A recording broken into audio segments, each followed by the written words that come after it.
શું કોઈ મરી ગયું હોય અને તે જીવતો પાછો આવે તો તમે શું માનશો? ભૂત પ્રેત, ચમત્કાર કે પછી હકીકત જે કલ્પના કરતાં પણ વધારે અજીબ હોય? આજે આપણે એવી સાચી ઘટનાની વાત કરશું જ્યાં એક યુવાનને મૃત જાહેર કરી દેવામાં આવ્યો, તેના અંતિમ સંસ્કાર પણ થઈ ગયા અને પછી એ જ યુવાન 3 દિવસ પછી જીવતો પોલીસ સ્ટેશન પહોંચી ગયો. આ કહાની છે વિરાટ પટેલની. આ છે અજીબ સાચી ઘટના જે તમારી આત્માને પણ હચમચાવી દેશે.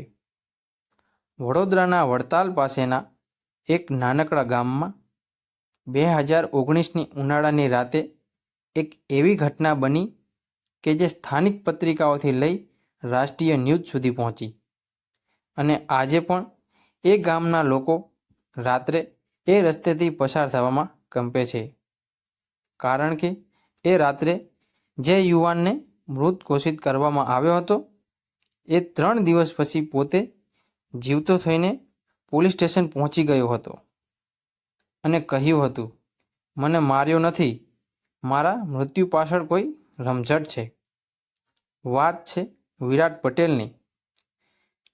એક 28 વર્ષનો સોફ્ટવેર એન્જિનિયર જે મુંબઈથી પોતાના ગામ એક સંતની પુણ્યતિથિ માટે આવ્યો હતો. બસમાંથી ઉતર્યા પછી એ ગાયબ થઈ ગયો અને બીજા દિવસે સુજાતી લાશ તળાવની બહાર મળી. પોલીસે ઓળખ મેળવી અને પરિવારને બોલાવ્યો. પોસ્ટમોર્ટમ પણ થઈ ગયો. લાશને ઘરમાં અંતિમ દર્શન માટે રાખવામાં આવી અને આખું ગામ શોકમગ્ન હતું.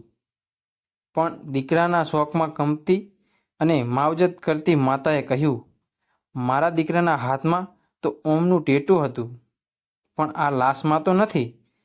પણ આખા સમાજ અને પોલીસે કહ્યું, માતા શોકમાં છે એટલે ગુમરાહ કરે છે. લાશનો દાહ સંસ્કાર થયો. 3 દિવસ બાદ ગામના લોકોએ વાડીએ વાંકડી ચાલથી આવતા માણસને જોઈ ચોંકી ગયા. જોયું તો વિરાટ હતો. તે જીવતો રઝળતો ભરખાઈ ગયો હતો. એની જીભ સડી ગઈ હતી, શરીરે ઈજાઓ અને આખા શરીરે કાંટાનું લોહી હતું.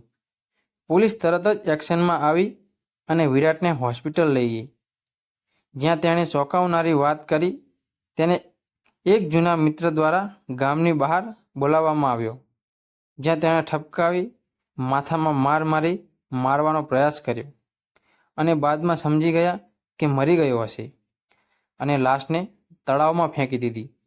પણ ત્યાં એક ખેડૂત વહેલી સવારે પાણી લેવા ગયો અને તેને થોડું હલનચલન થતાં જોયું, પણ તેની હિંમત ન ચાલી નજીક જવા માટે.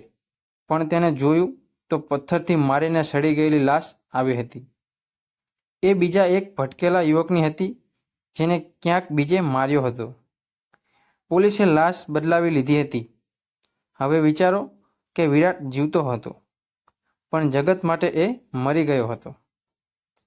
ત્યારબાદના 3 દિવસ એ ઝેરી ઝાડમાંથી જીવતો બહાર આવ્યો, પણ ઝાડના પાંદડા, ગંદુ પાણી અને ઊંઘ વિના 3 દિવસ ખેતર વચ્ચે પસાર કર્યા પછી ફરી ગામમાં આવ્યો.